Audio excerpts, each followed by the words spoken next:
ओम अज्ञानतिमिरन्धस्य ज्ञानाञ्जनशलाखया चक्षुरुन्मिलितं येन तस्मै श्रीगुरुवे नमः।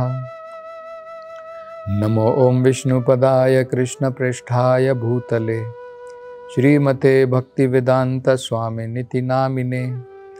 नमस्ते सरस्वती देवे गौरवाणी प्रचारिणे निर्विशेष शून्यवादी पाश्चात्य देशतारिणे। जय श्री कृष्ण चैतन्य प्रभु नित्यानंद श्री अद्वैत गदाधर श्रीवासदि गौर भक्त वृंद। हरे कृष्णा कृष्ण कृष्णा हरे हरे, हरे रामा राम राम हरे हरे। हरे कृष्ण। तो भगवान चित्रकेतु को बड़ा महत्वपूर्ण ज्ञान दे रहे हैं, इस भौतिक संसार का तत्व समझा रहे हैं, तत्व का बोध करा रहे हैं। तो आगे और बड़ी महत्वपूर्ण बातें भगवान बताते हैं। यथा सुसुप्तो पुरुषो विश्वम पश्यति चात्मनि आत्मानम एकदेशस्थम मन्यते स्वप्न उत्थितः एवं जाग्राणि दीनि जीवस्थानानि चात्मनः माया मात्राणि विज्ञाय तद्दृष्टारं परम स्मरेत। बड़ी महत्वपूर्ण बात भगवान कह रहे हैं। यथा सुसुप्तः पुरुषो, एक व्यक्ति सो रहा है। यथा सुसुप्तो पुरुषो, एक व्यक्ति मानो सो रहा है। वो क्या देखता है? विश्वम पश्यति च आत्मनि, वो अपने अंदर में सारा विश्व देख रहा है।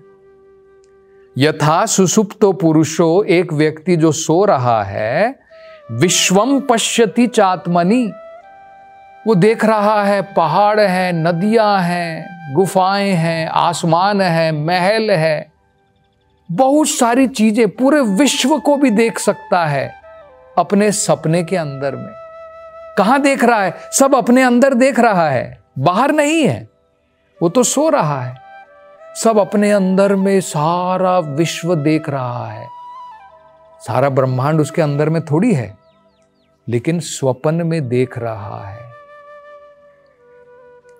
तो अपने अंदर में सोते हुए व्यक्ति सारा ब्रह्मांड देख सकता है।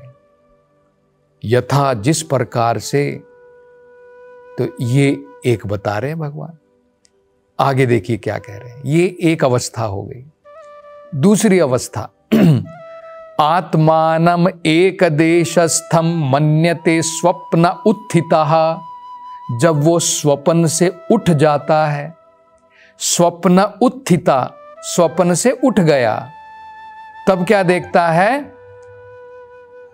आत्मानम एकदेशस्थम, वो देख रहा है कि भाई मैं तो एक ही स्थान पर पड़ा हूं। जब व्यक्ति स्वप्न में था, वो एक स्थान से देख रहा है, सारा विश्व यहीं पर है। जब स्वप्न से उठ गया, स्वप्न से उठते ही देखता है, अरे मैं तो एक ही स्थान पर पड़ा हूं। आत्मानम एकदेशस्थम मन्यते स्वप्न उत्थितः। फिर यह हो गई दूसरी अवस्था। अब तीसरी अवस्था हो गई। एवं जाग्रादिनी जीवस्थानानि चात्मनः। अब वो जागृत हो गया है, बिल्कुल उठ गया है। उठने के बाद में तब उसे याद आता है, अरे मैं तो ऑफिस जाना है, 10 बजे मेरा ऑफिस है, बाद में मुझे बाजार जाना है। मतलब अब उठने के बाद में अब उसका नया संसार प्रारंभ हो गया है। पहले उसका संसार चल रहा था स्वप्न लोक में। जागने के बाद में उसने देखा, अरे मैं तो यहीं बिस्तर पर पड़ा हूं, एक ही जगह पर पड़ा हूं। और बाद में जब वो जागृत हो गया, तब उसे बाकी चीजें भी याद आ गई। अरे मैं तो इसका पति हूं, अब मुझे ऑफिस जाना है, मुझे घर का काम करना है, मुझे बाजार जा कर के कुछ लाना है, अरे मेरे बेटे ने ये बताया था, मुझे वो काम भी करना है। मतलब फिर वो भौतिक संसार में मग्न हो गया। तो वेद कहते हैं ये 3 अवस्थाएं होती है। एक है सुसुप्ति, व्यक्ति सो रहा है, उस सुसुप्ति में उसे कुछ याद नहीं, मैं कौन हूं, मैं कहां पर पड़ा हूं, क्या है, कुछ पता नहीं, वो तो नींद में है। सुसुप्ति के बाद आती है स्वप्न। जब हम उठते हैं ना, देखिए ये हमेशा किस प्रकार से होता है ये समझने का प्रयास कीजिए। जब हम सोने के लिए जाते हैं, पहले जागृति होती है, फिर धीरे धीरे स्वप्न आते हैं, फिर सुसुप्ति आती है। मतलब पहले जागरण है, धीरे धीरे थोड़े थोड़े स्वप्न आए, फिर हम लोग सुसुप्ति, कुछ याद नहीं रहता है। सुसुप्ति में स्वप्न भी नहीं है, जागृति भी नहीं है, बस अनकॉन्शियसली हम लोग पड़े हुए, दिल धड़क रहा है, सब कुछ है, लेकिन स्वप्न भी नहीं चल रहे। जब हम उठते हैं, ये तो सोने की प्रक्रिया हो गई। उठने की प्रक्रिया कैसे होती है? सुसुप्ति में है, फिर धीरे धीरे स्वप्न आते हैं और फिर जागृति होती है। देखिए तीनों स्टेट कैसे आते हैं। जागृति से स्वप्न आता है, स्वप्न के बाद में सुसुप्ति, इसी प्रकार से सुसुप्ति से फिर दोबारा हम लोग स्वप्न में आते हैं, फिर जागृत होते हैं। तो 3 अवस्थाएं होती हैं। भगवान कह रहे हैं, अगली पंक्ति में कहते हैं, ये तीनों अवस्थाएं माया के द्वारा रचित है। हम लोग केवल सोच रहे हैं जो स्वप्न में है वो केवल रियलिटी नहीं है। अरे मैं सपने में मैंने सोचा कि भाई मेरा तो बहुत बड़ा महल है, मेरी तो इतनी सारी रानियां हैं। बाद में उठ करके देखता हूं, अरे मैं तो वही गरीब का गरीब हूं। तो हम लोग सोचते हैं कि ये तो मतलब मेरी केवल कल्पना मात्र थी स्वप्न में। तो हम लोग ऐसा सोचते हैं। हम लोग केवल स्वप्न को सोचते हैं कि वो रियलिटी नहीं है, वो असलियत नहीं है, वो मेरी कल्पना थी। लेकिन भगवान बता रहे हैं ये तीनों, सुसुप्ति, जागृति में भी जो हम कर रहे हैं और स्वप्न में भी, ये तीनों माया के द्वारा ही रचित हैं। ये जागृति में बड़ा सपना है, लेकिन ये भी टेम्परेरी है ना। मैं किसी का पति हूं, कोई मेरी पत्नी है, कोई मेरा बेटा है, कोई मेरी बेटी है। अब जब हम इस जीवन से चले जाएंगे, अगले जीवन में जाएंगे, इसको हम भूल जाएंगे। तब थोड़ी याद रहता है। आपको थोड़ी याद रहेगा कि मेरा घर इतना बड़ा मैंने बनाया था। अगले जीवन में चले गए, ये सपना भूल गए। तो ये भी तो एक सपना ही हो गया ना। यही भगवान बता रहे हैं, ये थोड़ा बड़ा था। जब हम जागृत हो जाते हैं तो सपने को भूल जाते हैं और हमको पता लगता है कि कल्पना थी। इसी प्रकार से हम जब अपना नया जीवन प्रारंभ करते हैं, ये जीवन को भूल जाते हैं। ये सपने की भांति पीछे चला गया। तो इसलिए भगवान कह रहे हैं ये तीनों की तीनों अवस्थाएं माया के द्वारा ही तो रचित हैं। तो क्या कह रहे, देखिए बाबा, माया मात्राणि विज्ञाय। ज्ञान क्या है? विज्ञाय, समझना क्या है? ये समझना है ये तीनों अवस्थाएं, जागृति, सुसुप्ति और स्वप्न, माया मात्राणि, ये माया के द्वारा रचित है। और माया किसके द्वारा कार्य करती है? भगवान कहते हैं मेरे द्वारा माया कार्य करती है। मया अध्यक्षेन प्रकृति सूयते सचराचरम। भगवान ये भी बताते हैं। तब हमको क्या करना है? भाई ठीक है, भगवान ने ये ज्ञान तो बता दिया, ये तो माया के द्वारा रचित है, ये भौतिक संसार, ये मेरा बेटा, ये मेरी बेटी, ये मेरा बिजनेस, ये मेरा बैंक बैलेंस, ये भी माया के द्वारा रचित है। स्वप्न भी माया के द्वारा रचित है और हमारी सुसुप्ति भी माया के द्वारा रचित है। तो भगवान कह रहे हैं तद्दृष्टारम परम स्मरेत। हमारा कर्तव्य क्या बनता है, इन चीजों में ज्यादा ना उलझ जाएं। उसकी जगह में हमको क्या करना, हम लोग क्या है, इन टेम्परेरी चीजों में, अस्थाई चीजों में, माया के द्वारा रचित संसार में हम खो जाते हैं, आत्मा को खो देते हैं। भगवान कह रहे हैं अपनी आत्मा को मत खो दो। याद रखो ये तीनों माया के द्वारा ही रचित हैं, लेकिन इनका जो कर्तारम है, दृष्टारम है, जो इनका नियंत्रण करने वाला है, जिनके द्वारा ये सारी चीजें रचित हैं, उनका स्मरण करो। देखिए भगवान क्या कह रहे हैं, बड़ी सुंदर बात बता रहे हैं। तद्दृष्टारम परम, वो जो परम है, जो इन सब को देखने वाला है, भगवान दृष्टारम, इनका रचयिता जो है, स्मरेत, उनका ध्यान करना है, उनको हमें याद करना है। तो ये बड़ी महत्वपूर्ण बातें यहां पर भगवान बता रहे हैं।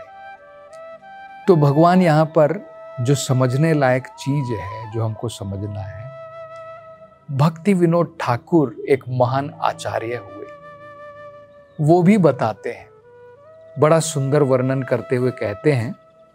देखिए वो क्या कहते हैं। मायार वशे याच्छ भेषे खाच्च होबु डुबू भाई। वो बड़ा सुंदर उदाहरण देकर के कहते हैं, ये संसार माया का सागर है। माया के सागर में लहरें उठ रही हैं, माया की वो लहरें ऐसे उठती हैं, ऊपर जाती हैं, फिर नीचे आती हैं। आपने देखी ना समुद्र में लहरें कैसे चलती हैं। समुद्र में लहरें कभी ऊपर उठती हैं, कभी नीचे जाती हैं। और अगर हम इस समुद्र में फंस गए तो क्या होगा, लहरें जैसे जा रही हैं उसी प्रकार से हमको लेकर के जाएगी।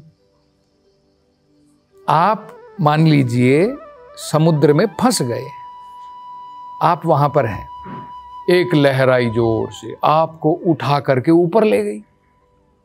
बाद में जब वो लहर नीचे गिरी, आप नीचे गिरे पानी में।